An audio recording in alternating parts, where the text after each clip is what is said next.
Of late, I have noticed a form of reluctance within the general public to visit the doctor once they realize they have signs and symptoms of dementia. I think it is the fear and stigma associated with dementia that leads to the delay in getting treatment.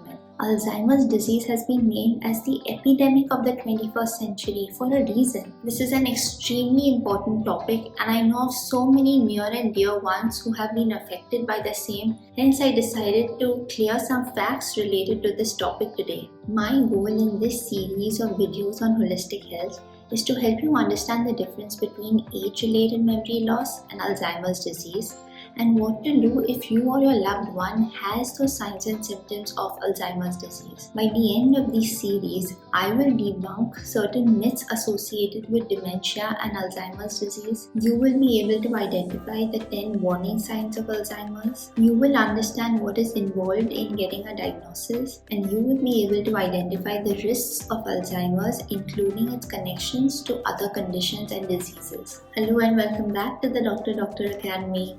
I'm Dr. Sanober Doctor, fondly known as Mrs. Doctor. On this channel, we discuss skincare, holistic health, and everything related to lead a healthy and happy life. So if this is something of interest to you, please make sure to subscribe to the channel so that you and I can stay connected always.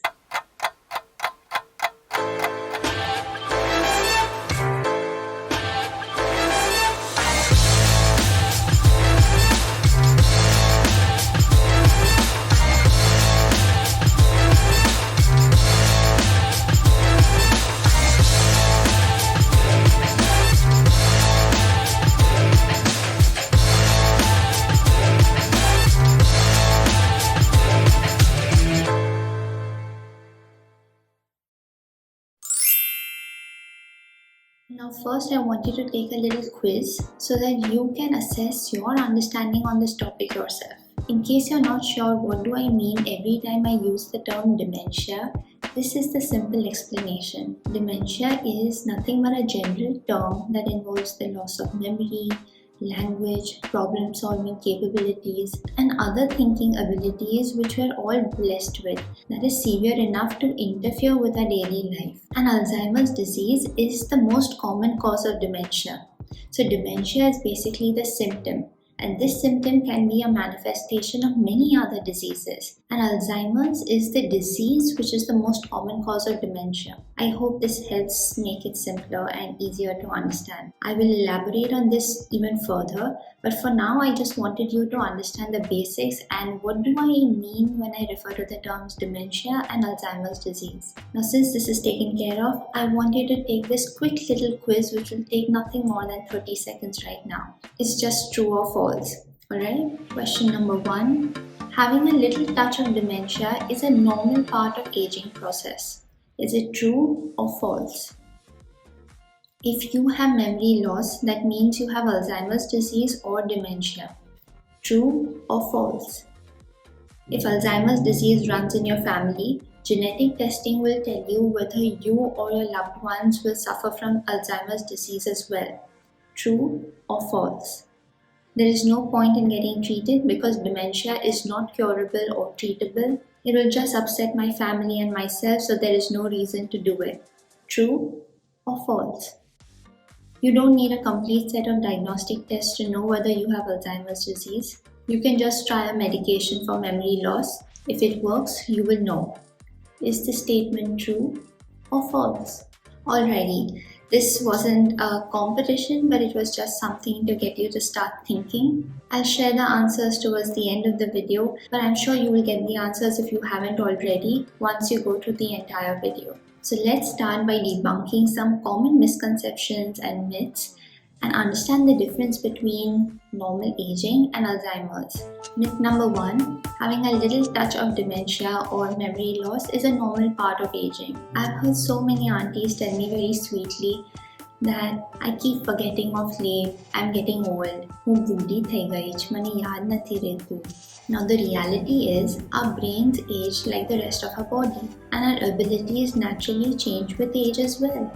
But this aging process is very different from the process that is taking place in diseases like Alzheimer's. For many years, we thought that aging includes a list of changes and that having some of those changes was inevitable. We also considered that some form of memory loss is a normal part of the aging process. But that is not true. Today we know that this form of memory loss is actually a symptom of an underlying disease, and the most common cause is Alzheimer's disease. Alzheimer's is a disease of the brain, where your brain cells get progressively destroyed.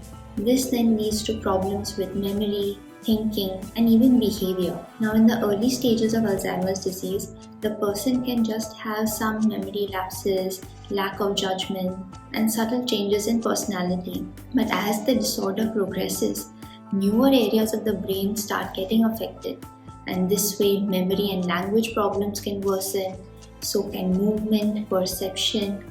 There can also be disorientation, personality changes. So I want you to remember a simple thing. Just forgetting some things once in a while is alright, but if you see you or your loved one have these subtle changes on a repeated basis, it is important to find out why is it taking place, what is the underlying cause. The second misconception, if I have memory loss, that means I have Alzheimer's disease or dementia. But the reality is that most people who have memory loss do not actually have Alzheimer's disease. As I have mentioned time and again, there are so many diseases that can have memory loss as a symptom. So it is very important to consult your physician and make a thorough diagnosis. Now, there are a number of risk factors for dementia, but the single most important and the biggest risk factor is age. This doesn't mean that you have to be scared once you reach a particular age. You have to be aware and take certain steps and precautions so that you do not reach that particular state. And that is what we are trying to achieve, right? The third most common misconception that I have heard is if Alzheimer's disease runs in your family, you can get a genetic testing done to determine whether you or your loved ones within the family will suffer from Alzheimer's as well. We've heard so many people come up and ask for a particular test to diagnose whether they have Alzheimer's or not. Now the reality is, if there was a member in your family who suffered from Alzheimer's, there is definitely a risk for the generations down the line to develop Alzheimer's as well. But there are other important risk factors as well. Genetics plays a very small role. In fact, younger onset Alzheimer's contributes to only even less than 10% of the total number of Alzheimer's cases that are being reported. And there is currently no genetic test that will tell you for certain whether you will get Alzheimer's. Scientists have discovered a gene that is associated with the most common form of Alzheimer's. It's generally the late onset Alzheimer's that we see, and the mean age when we see these present is roughly around 65. So if you are considering a genetic testing, make sure you discuss it with your doctor and genetic counselor before you go ahead. Another very important association that I want you to keep in mind is the heart-brain connection. There is a lot of scientific evidence that has proved that there is a link between heart health and brain health.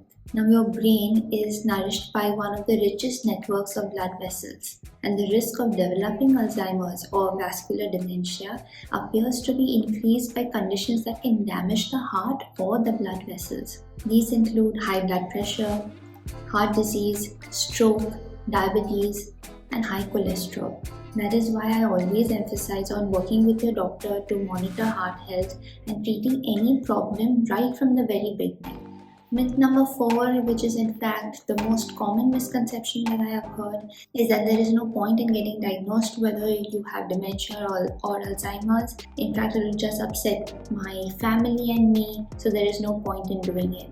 But the reality is, you need to pursue a diagnosis and find out what is the reason and what is the underlying cause of that form of memory loss or that form of lack of judgment or all the subtle changes that I'm going to discuss henceforth that are taking place within the body. As I told you before, dementia or memory loss is actually a symptom of an underlying disease, and there are so many conditions that can manifest memory loss which can be treated and reversed. You will be surprised to know, but memory loss is a very common symptom that is generally neglected and not paid attention to in thyroid problems, in conditions like depression. And memory loss can also be caused due to life-threatening conditions, which if not detected or treated in a timely manner can actually lead to a very fatal or a very bad outcome. So something like high blood pressure or heart problems can lead to mini strokes. These need to be diagnosed and treated right away to avoid even further serious damage. So by now you have understood that you cannot just assume that memory loss or dementia is associated with Alzheimer's disease only.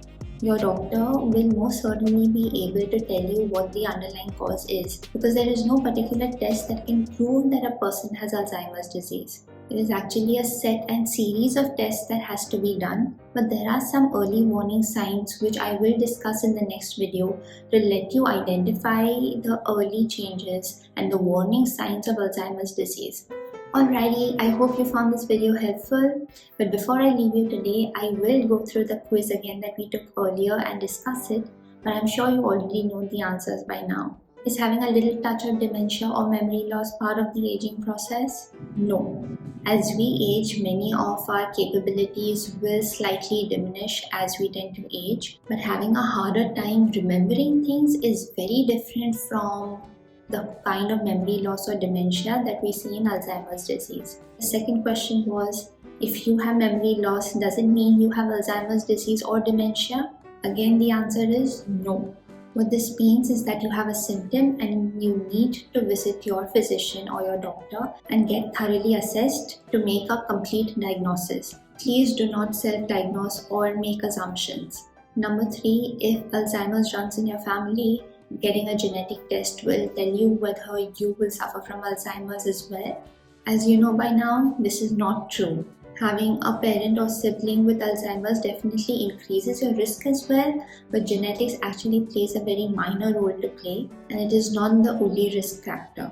The fourth question was, there is no point in getting diagnosed because dementia is not treatable or curable. This is false as well. Early diagnosis is the only way of getting treatment for any diagnosis, and the most important step is to detect it early. And the last question I had asked you all today was, you don't need a complete set of diagnostic tests to determine whether you have Alzheimer's disease. And as we already discussed, there is no particular test that can prove that you have Alzheimer's, but there are so many other causes of memory loss or dementia that you can identify if you catch it on early and that you can actually treat and cure. But before we start treating it, we need to understand what is causing it, for which we will need to run a set of labs. I hope I was able to give some clarity and form a basis. Again, this is a very important topic and I think people are very shy in admitting and discussing it very openly. In the next video, I will share the 10 warning signs of Alzheimer's disease so that you can learn to pick it up quickly in your loved ones. Let me know if you have any questions in the comments below. If you like this video, please give it a thumbs up and don't forget to subscribe to the channel, because that is the only way you can get notified every time a new video gets released. As always, glow, thrive and shine always. Stay healthy, stay happy, stay blessed. Take care. See you soon.